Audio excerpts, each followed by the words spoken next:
This is Karen McKay. I'm in Athens, 12th July, and I'm talking with Andreas and Lola Pisante. Okay, Andreas, say something. So give me your name and your place of birth and your date of birth. Let's see if this will pick you up. My name is Andreas Pisante. I was Let's born... come and sit here. Or closer. Now it's picking up? Okay, now it's picking you up. So, I was born in 1935 in Athens, Greece. And your father is from Rhodes. My father is from Rhodes. And your mother? Yes. Well, actually, the communities of Rhodes and Izmir in Turkey were very close together. So the family, because my mother and father were related, and their families were from Rhodes and Izmir, Turkey. Mm-hmm. Is Pisante an old name? I really don't know. I really don't know. I've seen the name Pisante in very, very old documents from Rhodes.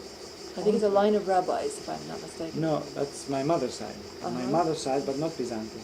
Well, my mother's side was Israel. Family name was Israel. And their history in Rhodos is traced back to 1640 or 1650 something. What was your father's occupation? My father was a businessman. What sort of business? He was working for the Al-Hadef family, which is related to us, and one of the most prominent families in Rhodos. And they had business in many lines. They had banking and general commerce and industry. And my father was working for the Al-Hadef family. What sort of industry? Well, actually, my father started their local textile industry in Greece. When they started in Athens, the textile industry, my father came and started the industry. What year would that have been?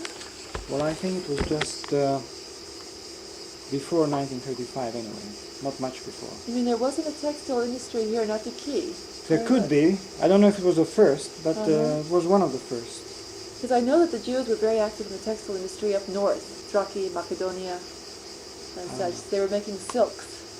Now this is textile, modern textile, well, modern for the time, wool. Now what happened to your family step by step with, first what was life like under Metaxa? Do you know anything about it? Oh, no, I was very young, I can't remember. Your father has never told you the stories? Not really. Well, actually I don't know what I remember and what I was told. Yeah. So it's not first-hand.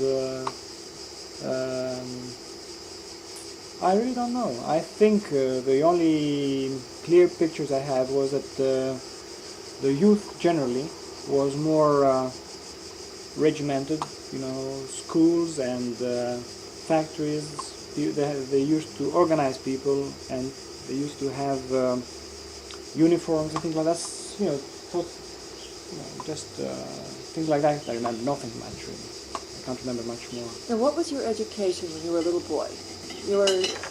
Well, I left in 1940, or was it 41, and I hadn't even gone to school yet. You hadn't yet started school. Had you had any Jewish training by that time at all? No Aleph Bet or... No. Oh, well, just very little. Was your family religious? Not at all. On my mother's side, they used to be religious, but we're not a religious family. And as you grew up, did you receive any Zionist education from your parents, or any religious education whatsoever? No religious education from my parents, but Zionist education. My father was a Zionist from since I can remember. Was he active in Zionist? Even before the World War, the Second World War. What was his position in the community? I don't know if he was very active in the community. I don't know. He Zionism was usually he's a man that didn't talk very much of his things, not even with us. So I really don't know much. But I know he was quite active with Zionist organizations. Now, what happened when the war started with the Italians and then with the Germans? Well, all I can remember is that one day my father rang home from the office and told us to get ready. We had to leave at lunchtime, before lunchtime, because the Germans were already in Larissa. And we left the same day, and we left our home as it was, exactly as it was. Even the curtains were on hang up, and the carpets were left lying on the floor, and everything was left as it was because we just took a few things with us and left. We're fortunate enough that an uncle of mine had a private boat, and we left for Crete the same day. We had a More very than nice... one family together? Yes, a few relatives together. We left the same day. I think it was around Easter, 1941, was it? 1940. Yes, the Germans came in April of 41. So it was Easter, 1941. Right. Just before Pesach, right. Just before Pesach. I remember we had a lovely cruise all the way to Crete. It was a luxury yacht? It was a big yacht, a big boat. Sailing yacht? Or sailing motor yacht? with motor Right. sailor. We had a lovely You cruise. left in style. Yes. But we had some close calls, some adventures on the way because the Germans were bombing the shipping out of Piraeus. Oh, they were. So we had to sail by night, and during the daytime we were usually stopped in small islands. And because it was Easter, we were always invited cordially to join the celebrations because every day during Easter week there are different celebrations. And on Easter Sunday we had I remember, a lovely meal, I think in one of the islands, I don't remember which one, perhaps it was Kifira, around the Kifira, before Crete. These are some of the things I remember. I'm not sure if I remember them or if I was told about these things and I remember them now because I was very young. But I can remember it was a very nice trip all the way to Crete. Then we stayed in Chania, and we stayed in Crete up to the German invasion of Crete. We actually saw the Germans invading Crete. You saw the paratroopers drop We in. saw the paratroopers drop out of the sky. There were frequent bombings of Chania before, and then the paratroopers dropped around Chania, and we left on foot from Chania to the south coast of Crete, Sfakia, on the south coast, where the British were taking on their troops and evacuating them to Alexandria. Why not sail from Chania on the same yacht? It's impossible. My uncle didn't want at the beginning, but when he decided, it was too late. Chania was already occupied. It was blockaded. So you went on being foot bombed. over the mountains of Crete to the south coast. And Sfakia. then Of course, on the way, I think we found some transportation because my mother was. There were 3 children and my mother, and we were walking in the mountain. So I think at some stage or other, some British troops took us in a truck or something. I can't remember exactly. yeah. Probably my brother remembers. But then I know we were in Sfakia, and we really got in at the last moment in one of the ships. We got on the Australian cruiser Perth, and on the way to Alexandria, Was Perth bombed? it was bombed. It On the way sunk? to Alexandria, no, not on that trip. On another trip, it was sunk actually in the Mediterranean. But on that trip, the Perth was only hit by a bomb without being sunk, and I can remember the scene of the sailors being wounded and killed on the ship. But we were treated very nicely on the ship. The captain gave us his cabin. Did the British take very many civilians with them? Very few. And from what I can remember, we were lucky because on the moment we were trying to board the landing craft to go to the ship, they wouldn't allow us on because we're civilians. But we met an officer who knew my father. It was, I don't know if it was chance or coincidence, but we were taken on the ship. Do you think you were saved just as a humanitarian gesture because they knew you were Jews and what would happen? I don't know. Then you went to Egypt. We went to Egypt. We were interned in a camp for refugees. But then, of course, my father had some people he knew in Egypt, and we left the camp, and he started trying to find some business, some work, and he did quite well, and we lived in Egypt all through the war, except for a small period of time when the Germans were in El Alamein. We left Egypt for Palestine. We lived in Jerusalem. Do you have any idea why your father was so suspicious or afraid of the Germans when so many other Jews stayed? When the Germans first attacked Greece, most Jews stayed because they had no suspicion or no knowledge of what was going to happen, no belief if they knew Yeah. Why did your father? I think my father left. Well, actually, it was due to two factors. First of all, he had a lot of friends, Greek friends, who were in positions to know the reality. And from what I remember my father telling me, the day we left, he actually got a phone call from a good friend of his, a Greek, high placed in the army, telling him, Haim, you've got to leave immediately. The Germans are in Larissa, they will be in Athens in a few days' time. There's nothing to stop them between Larissa and Athens. So that perhaps it's true. But I remember my father telling us, a very good friend of his, I cannot recall the name, told him, you've got to leave today. And he was also told from some other friends of his, I don't know if that is true or if it's just stories, but he was told that he was on a wanted list, a German wanted list. The Germans had already here some people of theirs, fifth column, people who were working with the Germans, and they had already established a list of people they would try to capture, to interview, or anyway, I don't know. Because your father was wealthy? No, because he was a Zionist, because he was very active in Jewish affairs. He was well known even then to be very active in Jewish affairs. And the fact that he was very active in Jewish affairs made him more realist about the German attitude towards Jews, because he had already heard what was happening in other places, you see. Even though it was only 1941, I think he already knew what to expect. And that's why he left, I'm sure. What do you think explains the fact that so many didn't leave? I really don't know.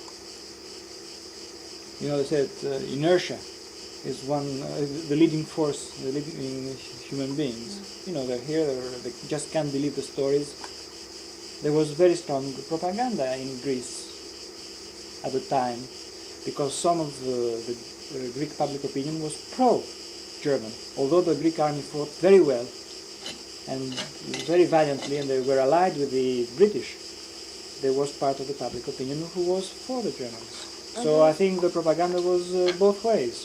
I have read, and I don't know if it's true or not, and I forgot to ask Sam Modiano today. I got 4 hours of tapes with Sam today, and I forgot to.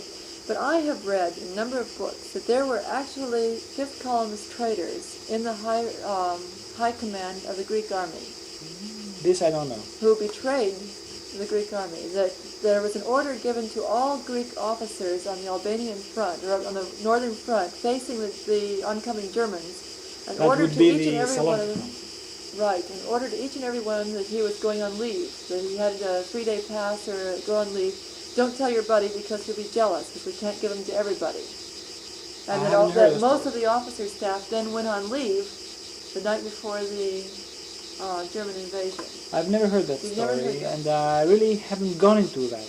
I really don't know. That's part of Greek history I've never really tried to find out about. Did you ever hear any stories after you came back? Well, tell me first what you found when you came back to Athens after the liberation. How did you hear about the liberation, and how did you get back here, and when? Of course, my father being very active in this industry established here before the war, as soon as the war was over and Greece was liberated, he had to come back to take care of business. And so we came back as soon as possible. The years, as soon as we came back, are very confused in my memory, because it's, sometimes we remember things better of the younger years, but there's a period of life when there are other things that interest you, and then you don't really have good, you don't recall. Yeah. Right now, I find out that I don't really remember very well the years between 1945 and 1948, let's say. But I know that we found our home completely empty. It was stripped of everything. Some people told me they came and found their windows and fireplaces had been stripped. No, I think we rented our apartment.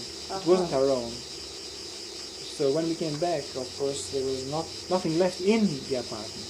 But no damage done to the apartment itself? The wallpaper hadn't been stripped, and the doors and so forth? I can't remember that. The fact is, we went to live somewhere else. We did not live in the same house. Now you told me that you You were told that some of your Greek friends had taken this furniture or that furniture, and then when you went to ask them... Yes, we had some unpleasant experiences, but we didn't attach much importance to that. We're happy to be back. And when we heard what happened to other people that didn't come back, so it wasn't very important what we found and what we didn't find. And you never recovered any of your property? I don't think so. Your father's factory? Well, the factory, my father, I think he finally managed to put it back together again. Did he have difficulty getting title to it again? Not really, but you know, the machinery had been dispersed.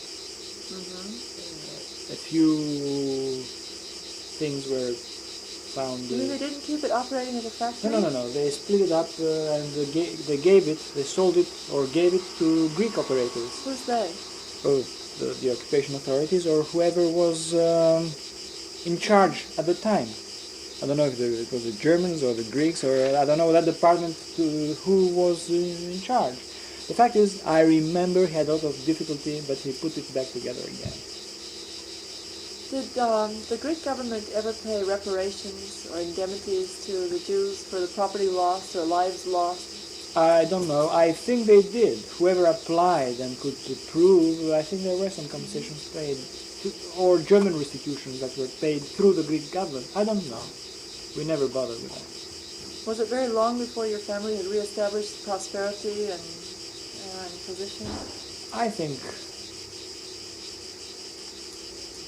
5 or 10 years later. I think 1950 or 1955, everything was back to normal. But of course, then I lost my father. Oh, you did?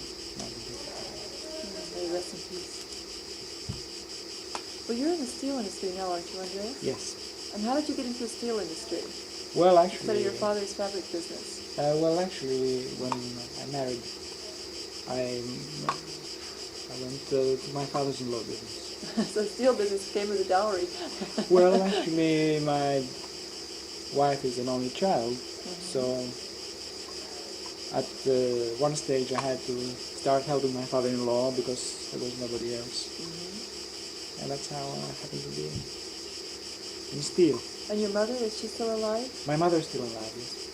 Does she live upstairs? Does she live on... No, my mother lives in Athens. She's a flat in Athens. And you have brothers and sisters? One brother and one sister. That's right, you told me you were 3 kids, 2 boys and a girl going to Crete. Yeah. Is she well?